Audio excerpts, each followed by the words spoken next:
So ayan na nga, dahil brownout na naman sa area namin kaya nagpunta muna kami dito sa rest house ng tito ko. Ayan po pala yung cottage area na pwede ninyong rentahan kapag nagpunta kayo dito. At meron din dyan sa bandang baba. At kung taga-dait ka, alam na alam mo tong mampurog na to. Libre-libre lang maligo yan at mag-unwind para mag-relax. Kaya oras nyo lang ang kailangan. Dahil nagugutom na nga ako that time, bumaba na nga ako para kumain, 'di ba?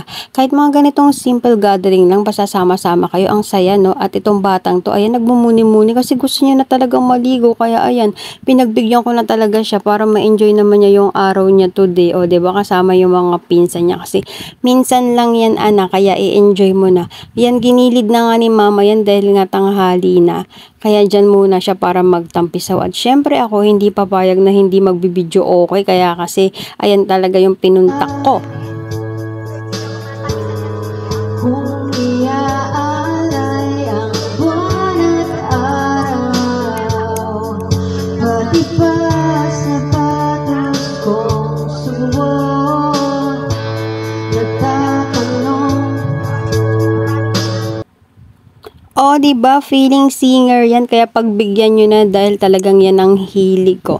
Yun lang, see you again on my next video. Bye! Abangan ng part 2.